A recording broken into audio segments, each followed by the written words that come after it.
Bienvenidos al podcast Descamisado, el podcast que analiza la historia y la realidad desde una mirada peronista.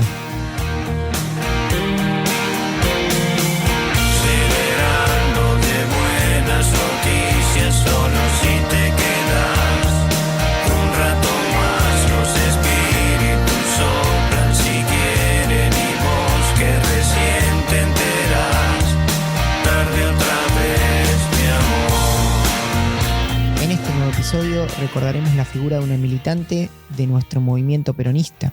Acompáñenos a recorrer la vida y obra de Alicia Graciana Eguren, la Flaca. Siempre y te aburre mi voz. Llega el adiós, vengo cínico, fóbico, crudo, hervido y asado por vos. Va a despejar mi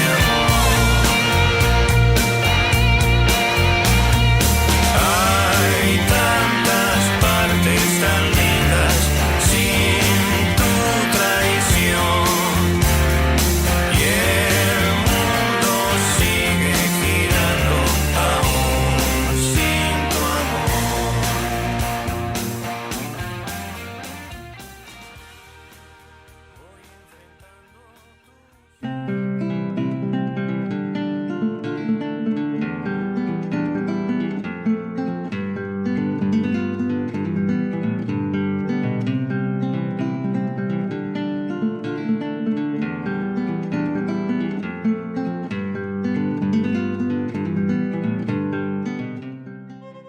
Dejadme sonreír.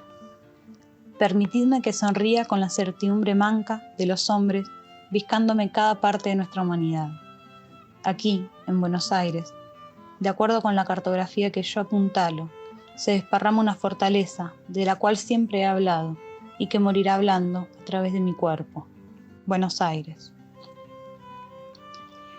Entre un río que golpea, destinada higienesiacamente, todos los tiempos de la terrible felicidad humana, entre ese río y la dispersión rala de los extramuros, y después el campo, la planicie sedimento, dentro de ese contorno polémico, Buenos Aires.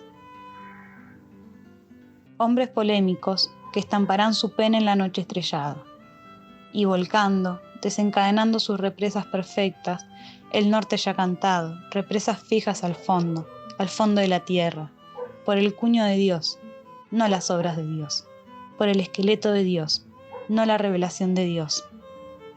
Por estos diminutos huecos de tierra debemos recomenzar la búsqueda.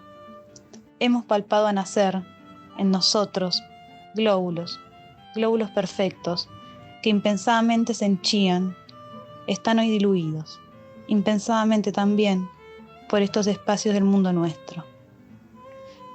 Buenos Aires, pero cuando el flanco se agita, con la filal molicie, cuando el descuajado talud se abandona a su resbaladizo e incontenible fin, el corazón que ama la plenitud despliega su alarido, desempeña su urgente necesidad de aurora. Y entonces el norte, nuevamente, como también eternamente, por los diminutos huecos de la tierra, comienza a arrojar las amontonadas, las incontenidas, represas, las infinitas gotas, los receptáculos del viño añejo. Cabecitas negras, padres en los frutos válidos. Dejadme sonreír, permitidme que sonría. ¿Algunos pueden todavía vencer a la muerte?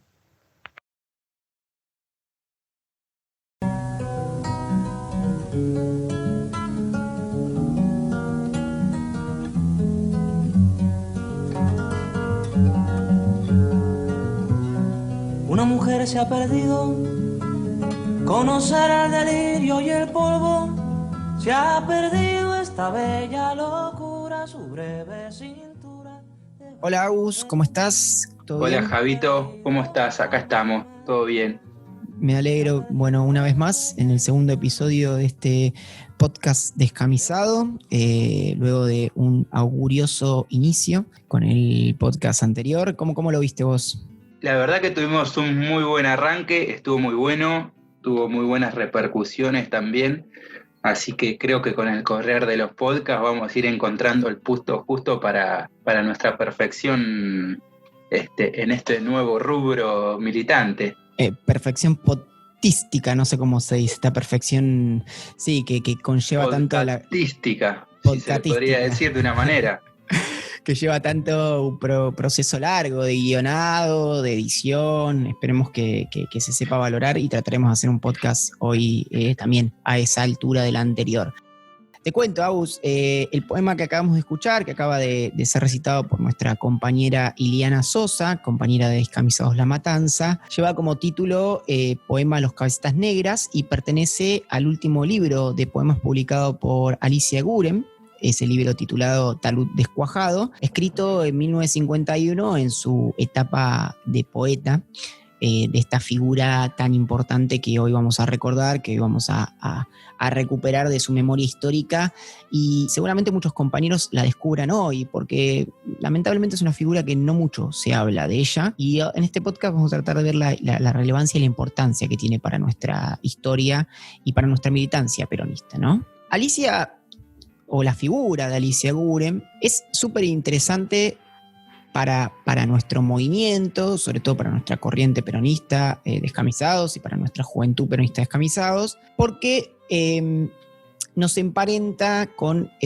aquellas corrientes peronistas que luchan por la liberación nacional, levantando las banderas de independencia económica, soberanía política y justicia social, ¿no? Si bien, como dijimos al principio, nuestro primer podcast habló sobre un hecho histórico que fue la Guerra del Paraguay, y ahí lo relacionamos con diferentes temas, con la entrevista muy rica que hiciste al exjugador del Club Deportivo Paraguayo, con lo que es la inmigración paraguaya en La Matanza. También nos parecía importante en estos podcasts recuperar lo que es personajes de nuestra historia, hombres, mujeres, que desde su militancia van a marcar un camino que nosotros hoy debemos imperiosamente seguir y reproducir, ¿no? A partir del legado que nos deja. Entonces, a lo largo de este podcast, a diferencia del anterior, vamos a estar recuperando esa figura, no un hecho histórico particular, sino la figura total de Alicia Eguren, y consideramos que es necesario para que no sea solo un cuadro colgado en la pared la figura y el rostro de Alicia, sino que detrás de esa imagen impoluta, de esa imagen que impone respeto, encontremos un ideario, encontremos una lucha, encontremos una experiencia que, como dijimos, nos sirva a nosotros y a nosotras en nuestra militancia.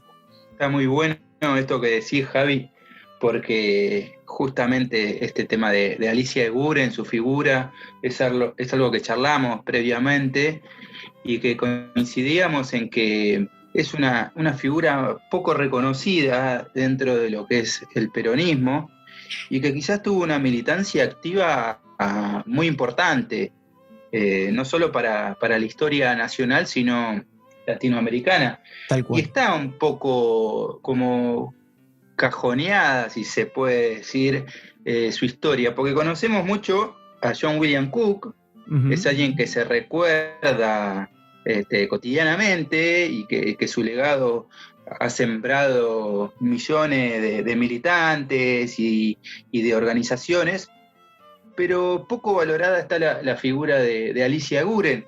Entonces, es un tema que nos apasiona como militantes también, y que me parece excelente que revaloricemos. Bueno, porque Alicia Eguren, Alicia Graciana Eguren, muchas veces se la suele recuperar como la compañera de John William Cook, ¿no? Este dirigente peronista que fue designado por el propio Perón como su representante político, luego de la revolución fusiladora y el exilio de Perón. Sin embargo, digamos, nosotros consideramos que tranquilamente podemos decir que John William Cook fue el compañero de Alicia Eguren, ¿no? Porque Alicia es una institución y es una figura por sí mismo, no necesita ser la compañera de nadie. Esta docente, poeta, ensayista, política argentina, que también fue asesora de Juan Domingo Perón, luego de la fusiladora, y que fue, entre otras cosas, una de las primeras organizadoras de la resistencia peronista, fue amiga personal del Che, vos decías la importancia para la geopolítica latinoamericana, que fue nada más y nada menos que capitana de las Fuerzas Armadas Revolucionarias Cubanas, entre un montón de otras cosas. Entonces entendemos que Alicia es un nombre propio, no es ni la mujer de, ni la compañera de, ¿no? Sino que es un nombre propio que tenemos que recuperar y que tenemos que volver a traer a nuestra historia y a nuestra militancia todo el tiempo. Ahora, dijimos todos estos laureles con los que carga Alicia, pero nos preguntamos cómo llegó Alicia al peronismo, ¿no? ¿Cómo llegó a ser peronista? Es una pregunta, ¿no?, que casi nos hacemos todos y todas en nuestra cotidianidad. ¿Cómo sos peronista? Muchos por herencia, muchos por militancia en claustros estudiantiles, muchos por ver sus luchas y reivindicarlas. Bueno, Alicia se inicia en el peronismo muy tempranamente, tan tempranamente que ni siquiera existía ese fenómeno de masa denominado peronismo, el cual, como ya sabemos, va a nacer un 17 de octubre de 1945 y que tendrá la semana que viene su especial.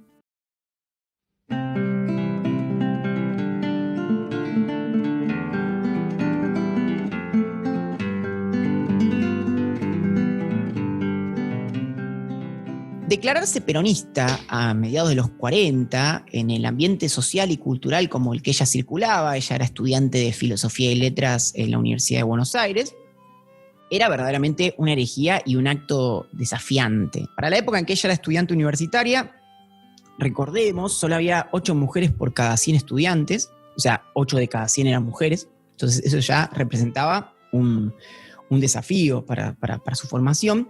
Pero además, la mayoría de esos estudiantes que circulaban en esos ámbitos académicos provenían de cierto progresismo ilustrado, universitario, que a partir de ciertas lecturas europeístas miraban y analizaban la sociedad y al peronismo como un movimiento filofascista, compuesto por sujetos bárbaros, ignorantes, con lo que declararse peronista era hasta visto como un acto de mal gusto en esos ámbitos en el que Alicia se educaba. Sí, y sobre todo en este plano intelectual, universitario, ¿no?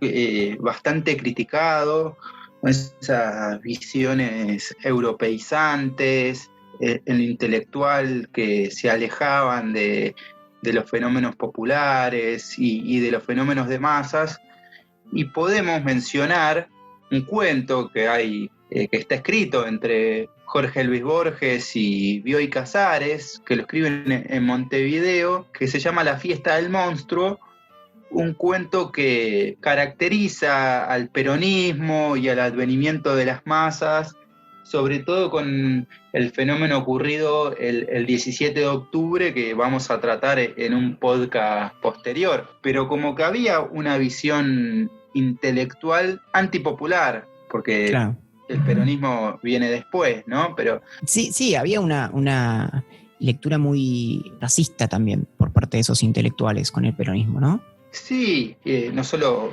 racista, sino como aporofobia, si se le puede decir de esa manera, ¿no? Un odio a los pobres también, a los iletrados, a los analfabetos, como que lo veían como una manifestación del bajo pueblo, y para ellos el bajo pueblo o no podía tener los mismos derechos que ciertos intelectuales o ciertas personas que habitaban el ámbito universitario.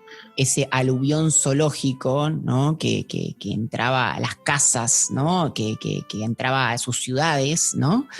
Y esos cabecitas negras que mojaban sus pies sucios, todas estas referencias son creadas por la derecha, por la oligarquía, y son resignificadas por el peronismo desde una mirada propositiva. Sí, el aluvión zoológico también salió de este plano intelectual, literario, como la fiesta del monstruo que mencionaba recién de Borges y de Bioy Casares.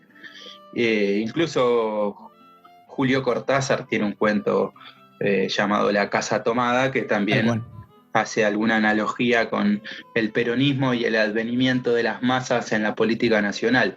Pero recordemos, ya que estábamos charlando de su pertenencia al ámbito universitario, donde abundaban sobre todo comunistas y socialistas, que el Partido Comunista y el Partido Socialista, junto a la Unión Cívica Radical y al Partido Demócrata Cristiano, integran la Unión Democrática en oposición a Juan Domingo Perón. Es un movimiento puramente reaccionario a la figura de Perón y al movimiento nacional justicialista en general, y que después tristemente terminan apoyando lo que fue el golpe a Perón y la fusiladora. Tal cual, no, es ese rejunte de reaccionarios, como vos bien dijiste, que en las elecciones del 46 pierden con Perón, con el Partido Peronista, Partido Laborista en ese momento. Después va a apoyar los sucesivos golpes y los intentos de desperonización de la sociedad. Pero volviendo a Alicia, nos damos cuenta de que ese acto de declararse peronista dentro de un mundo tan gorila, tan oligárquico, la pinta de cuerpo entero, ¿no? Una mujer fuerte, decidida en sus convicciones, una mujer de acción, temperamental, que, como dice el escritor Miguel Maceo, cuando las papas quemaban, ella sacaba a relucir sus convicciones con orgullo recargado, ¿no? Ella se la jugaba.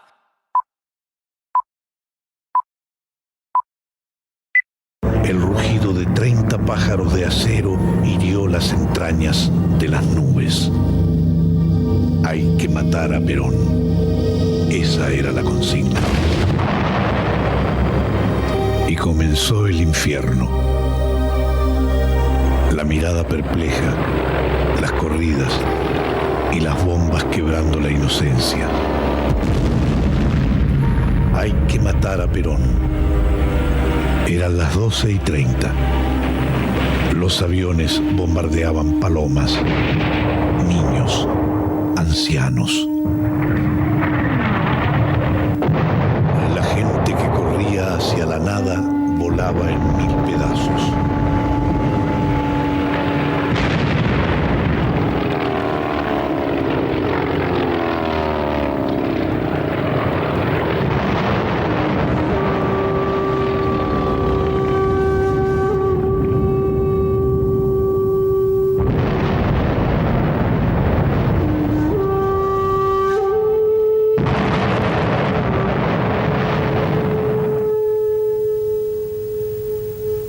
Mutilados, los cuerpos que nunca volverían al hogar inundaban con su sangre las alcantarillas.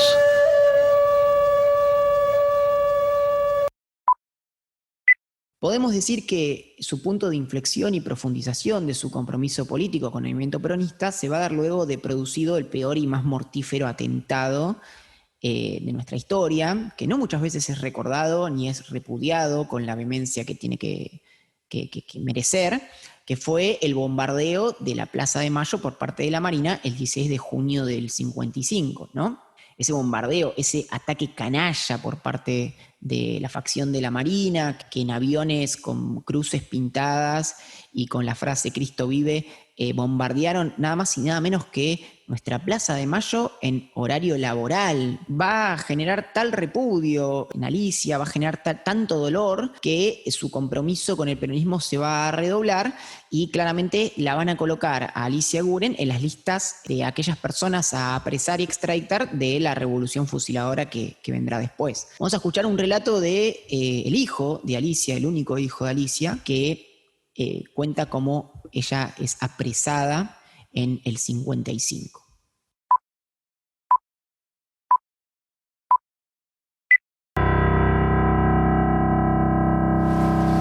En los días muy posteriores al golpe, mamá ya estaba en ese momento marcada claramente para el Servicio de Inteligencia Naval.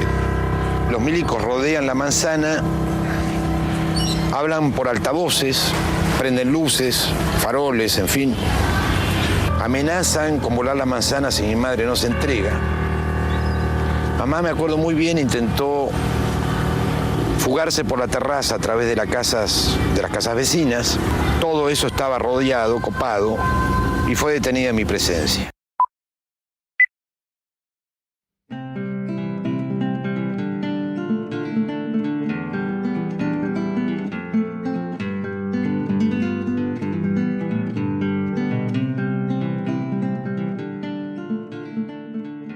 Alicia pasó 19 meses presa en la cárcel de Olmos, donde allí fue violentada, torturada, privada de alimentos, según algunos testimonios de gente que compartió prisión con ella, cárcel de mujeres la de Olmos, y Es curioso, y en el libro Bravas de María Seone se relata la forma en que Alicia pudo sortear su extradición, que tenía destino a España, y poder quedarse en Montevideo y de allí organizar la resistencia y la liberación de sus compañeros. ¿Vos te acordás o conocés esa historia, Agus? Sí, en un buque a Montevideo, Alicia no quería ser conducida hasta Madrid porque quedaba muy lejos y iba a estar alejada incluso de su compañero. Bueno, los militares que estaban a cargo de la capitanía del buque no le querían devolver esos papeles hasta llegar a Madrid, pero en el buque tuvo la suerte Alicia de que había unos marinos que eran peronistas, lo que le permitieron recuperar esa documentación, y de esa manera pudo fugarse en Montevideo. Allí, cuando Alicia logra escaparse en Montevideo, se va a Chile y ahí se reúne con Cook, que también había escapado de su cárcel en Río Gallegos. En Chile se casan Alicia y John William Cook, y en el 58 forman parte de la comitiva oficial de Perón, que en Caracas va a firmar el pacto Perón-Frondizi, ¿no? Tanto Alicia como Cook no solo son testigos de ese pacto, sino que van a ser ideólogos y partícipes del mismo, que si bien tenía algunas críticas por parte de estos dos, decía en grandes términos de que Perón apoyaba la candidatura del candidato radical, de Arturo Frondizi, a cambio de que Arturo Frondizi permitiera restaurar los sindicatos y la CGT, las comisiones internas peronistas dentro de esos sindicatos, y que levantara la proscripción que regía sobre el Partido Justicialista, que le impedía participar de elecciones libres y democráticas, de esta democracia coartada, de esta democracia tutelada, como se puede decir, a la democracia, a la falsa democracia que sucedió después del golpe del 55. Obviamente, como sabemos, este pacto secreto, Frondizi lo va a desconocer públicamente, sin embargo va a permitir la participación en los sindicatos de los peronistas, y va, si bien no va a levantar la proscripción del Partido Justicialista, que va a ser una fuerte crítica de los peronistas sobre la figura de Frondizi, sí va a permitir la creación de nuevos partidos de filiación peronista, que van a dar batalla electoral en varias provincias, y que frente al triunfo del peronismo esas elecciones van a ser proscriptas. Sí, esta democracia tutelada por los militares, ¿no? En que los militares funcionaban como un árbitro, en que tanto gobierno que se acercara más o menos al peronismo, los militares iban a funcionar como quien saca un títere, ¿no? Saca uno y pone a otro, que es esto que ocurre una vez que Frondizi, si bien no permite la participación del Partido Justicialista directamente, sí permite la participación de partidos de filiación peronista, donde participan activamente muchos militantes y muchos dirigentes, y que con una elección, sobre todo en la provincia de Buenos Aires, que fue abrumadora, lo corren a Frondizi del cargo de presidente y ponen a un civil supuestamente más afín a las ideas de los militares. Es parte de consecuencia de este pacto que desconoció Frondizi, pero que Cook y Alicia Guren fueron grandes influyentes para que se lleve a cabo, ¿no? Un pacto Perón-Frondizi. Claro. En 1960 la pareja se muda a Cuba, y allí quedan fascinados con la revolución cubana que había sucedido un año antes, en el 59, y es allí donde Alicia, como ya dijimos al principio de este podcast, se convierte en capitana del Ejército Revolucionario de Cuba y participa activamente en la defensa de Playa Girón, ese intento de invasión de la isla por parte del gobierno de Estados Unidos. Y como dato curioso, podemos decir que Alicia tenía un grado militar superior al de John William. Hay una anécdota que el Che le decía a John William que tenía que adelgazar, que él estaba gordo para la milicia rural, que a él le quedaba mejor la guerrilla urbana, ¿no? Bueno, Alicia va a tener un grado mayor que el de John William, demostrando, digamos, que era una mujer de armas tomar y con ideales muy fuertes. Y es allí, en esa experiencia cubana, donde se hace muy amigo del Che, muy amigo de Fidel, que Alicia va a empezar a construir su postura militante, que la va a acompañar hasta su muerte, y que la va a encontrar muchas veces en tensión con otra militancia peronista más burocrática, ya que para Alicia era necesario crear un frente nacional de izquierda que mediante la lucha contra los grandes oligopolios económicos se pudiera implantar una patria justa, libre y soberana. Alicia creía fervientemente que esa masa revolucionaria nacional en Argentina solo la podía aportar el peronismo y que por fuera del peronismo no había nada. El peronismo es irremediable, pero hay que estar ahí y desde ahí pelear. Por lo menos, tiene una virtud, no te engaña. De entrada sabes que está lleno de alcahuetes, burócratas, oportunistas, fachos, canas y delincuentes. Pero también está lo más genuino y rescatable del país. En serio, adentro están escondidos todos, desde la primera junta de 1810.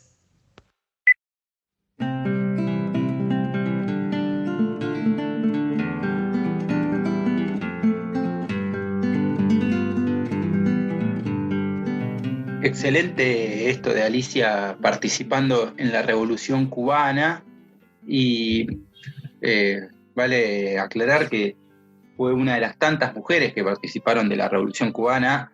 Está bien, Alicia argentina, pero también hubo guerrilleras cubanas como Vilma Espín, Melba Hernández, Celia Sánchez, Aide Santamaría, por nombrar algunas, ¿no? Que figuran en el Museo de la Revolución actualmente, ¿no? Todavía son historia viva de Cuba, y Alicia Eguren figura entre estos nombres que hicieron historia, ¿no? Y para comentar esto que estabas nombrando recién, de esta frase de Alicia sobre las corporaciones, se puede leer influencias del Che y también de Perón, ¿no? Porque, por ejemplo, el Che decía que aun cuando uno se reconozca comunista, socialista o peronista, sabe que se está a favor de los monopolios o se está en contra de los monopolios. Y algo parecido también decía Perón,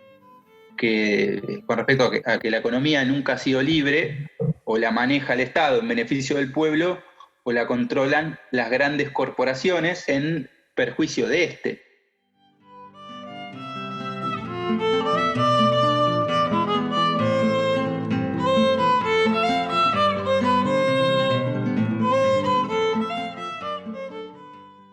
Alicia Eguren participó en la resistencia de todas las formas posibles que uno se pueda imaginar, ¿no? Desde la parte de prensa, como también combatiendo en frentes guerrilleros, formando cuadros militantes, buscando financiamiento internacional, creando espacios de discusión. Alicia participó en todos o casi todos los movimientos de los años 60 que se identificaron bajo el peronismo revolucionario y que confluyeron luego en la tendencia revolucionaria peronista. El ya citado escritor Miguel Maceo dirá que Alicia trabajó en pos de una articulación de sectores revolucionarios que provenían en su mayoría del peronismo, pero no se agotaban allí.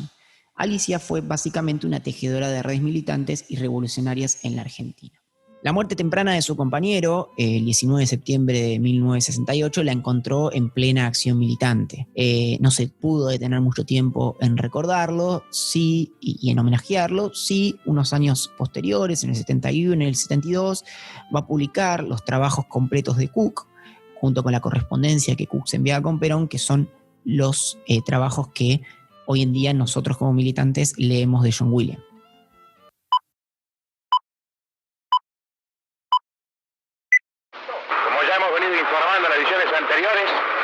A partir de las 11 de hoy jueves, por decisión de las 2 CGT, los obreros abandonaron su trabajo en las fábricas y se dirigieron en manifestación y columnas al centro de la ciudad.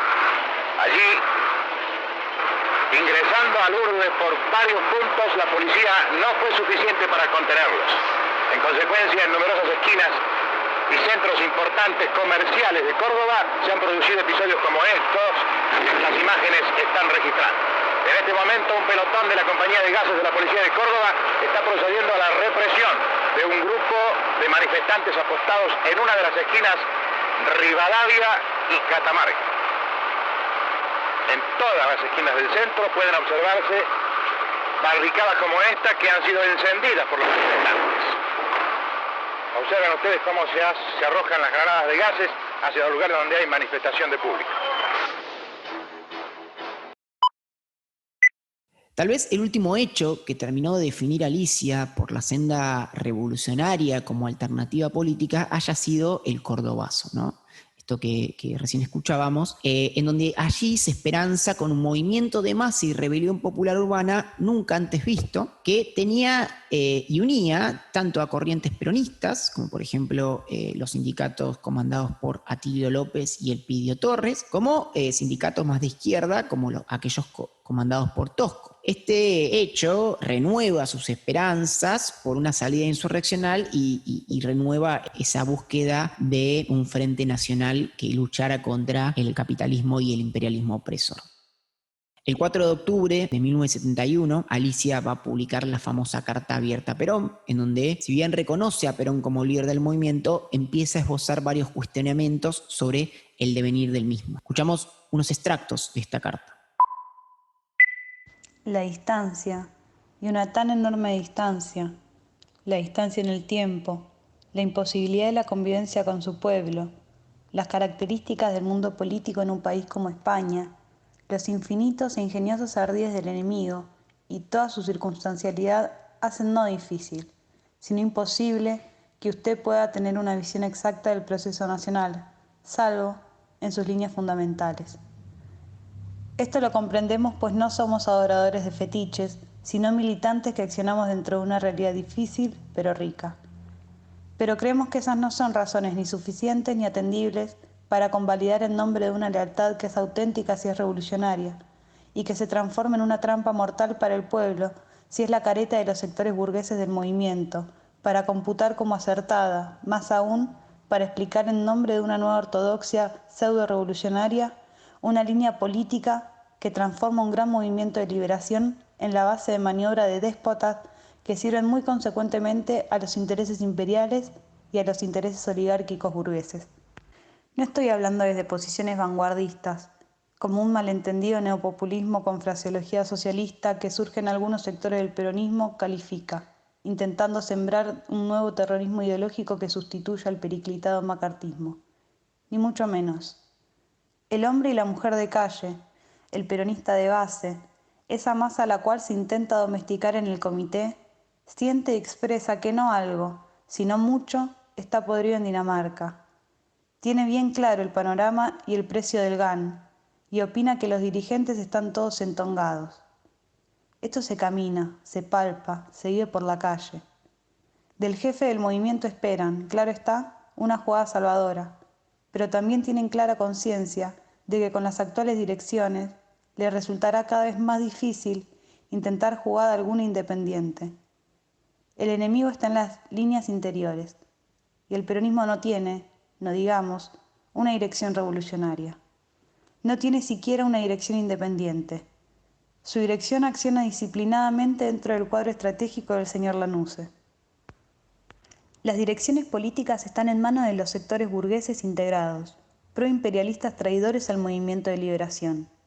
Esos son los que negocian, y negocian la estabilidad del señor Lanusse y el sistema a cambio de sus pequeñas porquerías. Los sátrapas negociaron sobre los cadáveres de los combatientes, sobre los despidos de los obreros combativos, sobre la cárcel de los activistas peligrosos, sobre la tortura, el exterminio. El país con bandera de remate, con los jefes y pentagonales y prograsileros desnacionalizando en estos 5 años el poco patrimonio nacional que quedaba. A esta altura del proceso, un movimiento de liberación nacional y social como el peronismo puede autodeterminarse socialista o no, puede exhibir una vez por año o no un problema de liberación, puede apelar o no verbalmente a la fuerza de su número. Todo esto es un mundo de mascarada vacía. Lo que no puede es tener una dirección identificada con el sistema y con el régimen, a los cuales sirve jugando el papel de oposición, inclusive de la oposición más respetuosa. Estos ávidos payasos que hoy lo representan y trafican son la misma cosa que aquellos payasos que con Braden se fueron tras el chequecito y a quienes usted, con el pueblo, venció en epopeya memorable para América Latina. Pero ahora lo representan a usted. Ahora están al frente del movimiento que históricamente constituye la base más sólida para la revolución. Manejan los sindicatos integrados al estilo amarillo, confraternizan con los cuerpos represivos, sellan, junto con la entrega del país, el exterminio de los combatientes a quienes por otro lado se incita al combate.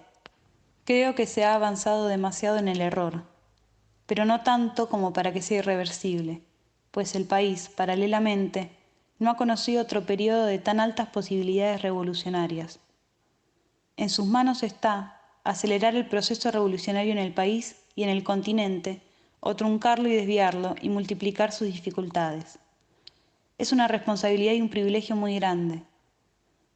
Si el general Perón hace limpieza, el peronismo, ahora más que nunca lo seguirá, y al peronismo toda la juventud revolucionaria del país, todos los actores progresistas, antiimperialistas, prosocialistas. Considere, general, que mi lealtad, que ha sido jamás enturbiada, es la lealtad a la revolución. Por ella combatirá un pueblo. Todos nosotros tenemos un deber irrevocable que cumplir, y deseamos cumplirlo dentro del peronismo. Los saluda cordialmente Alicia Eguren.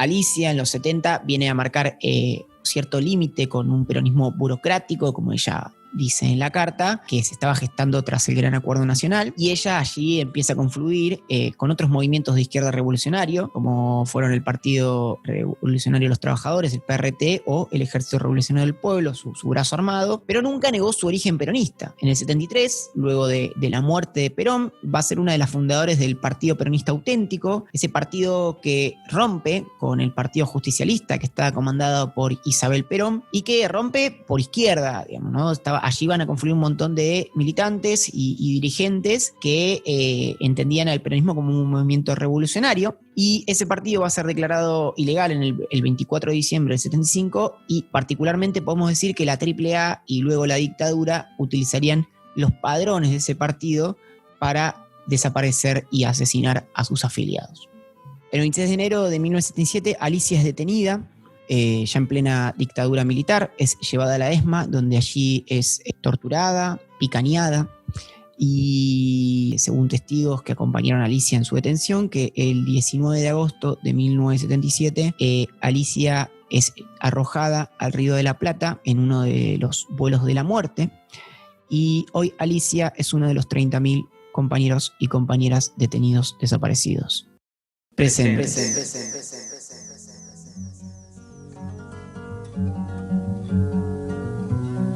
Una mujer se ha perdido, conocer el delirio y el polvo.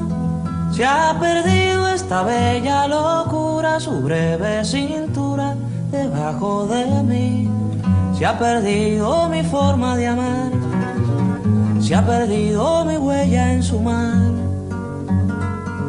Veo una luz que vacila y promete dejarnos a oscuras.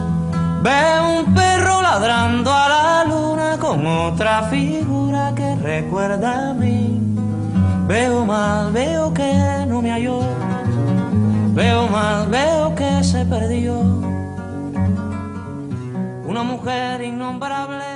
Este podcast no pretende falsear la memoria de Alicia, ya que ella desde su experiencia cubana y a partir de su experiencia cubana va a luchar por una alternativa política y económica al sistema capitalista. Ella, sin embargo, pensaba que esa alternativa no se podía pensar por fuera del peronismo. Ella no forma parte de esos claustros intelectuales, sectarios, vacíos que tiene la izquierda, sino que entiende que el movimiento peronista era el que confluía y era donde estaba ese sujeto nacional que iba a llevar a la patria por la senda de la liberación. Si bien podríamos discutir largo rato sobre postura y estrategia de los ideales de Alicia, no debemos nunca dejar de recordar su figura como una militante que no fue obsecuente y que entendió, como ningún otro compañero o compañera, la verdad número 8 de las verdades peronistas, que, si la recordamos, dice: en la acción política, la escala de valores de todo peronista es la siguiente: primero la patria, después el movimiento y luego los hombres. Tanto desde la corriente peronista Descamisados como desde la juventud peronista Descamisados, entendemos que la figura de Alicia es una figura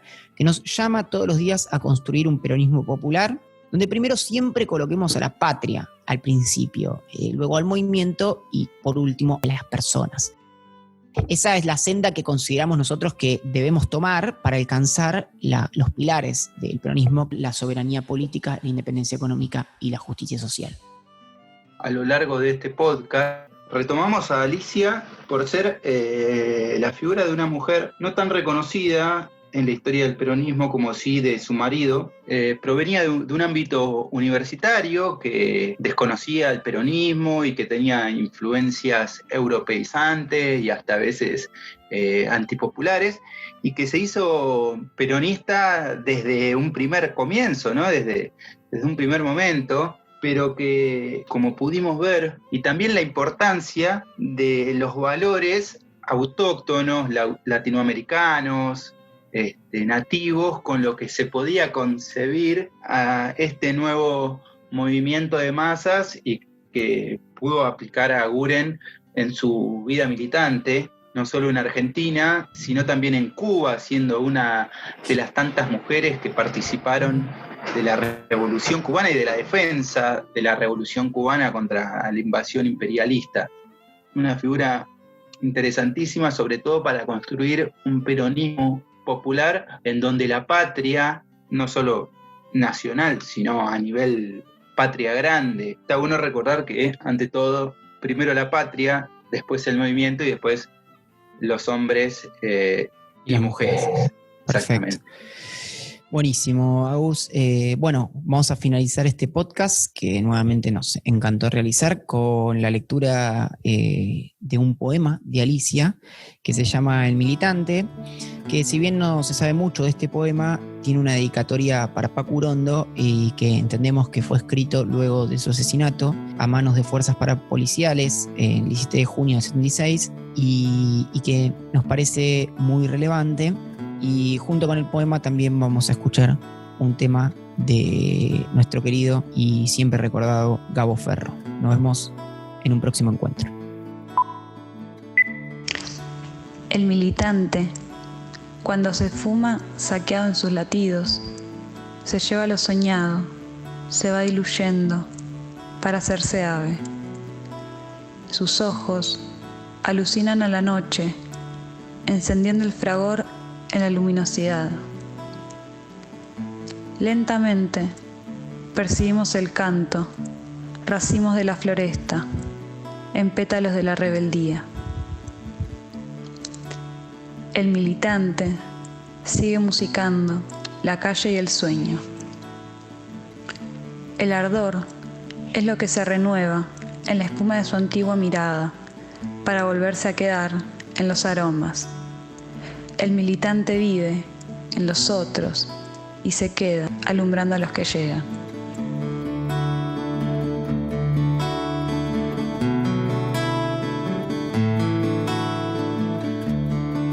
Soy todo lo que recuerdo y vos, todo lo que has olvidado.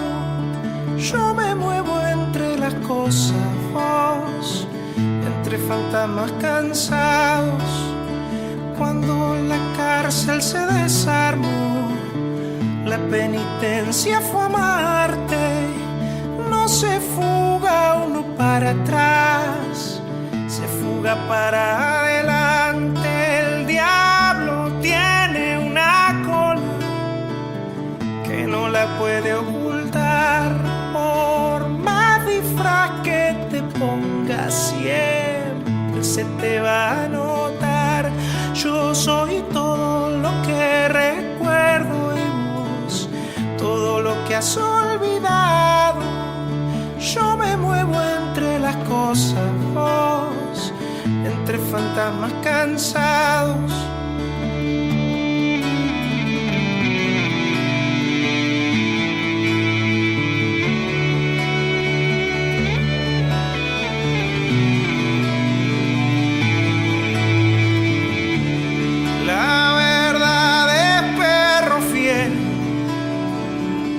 Vive en toda la casa atiende y defiende al que lo guarda, el manjar que los corderos sueñan un día comer.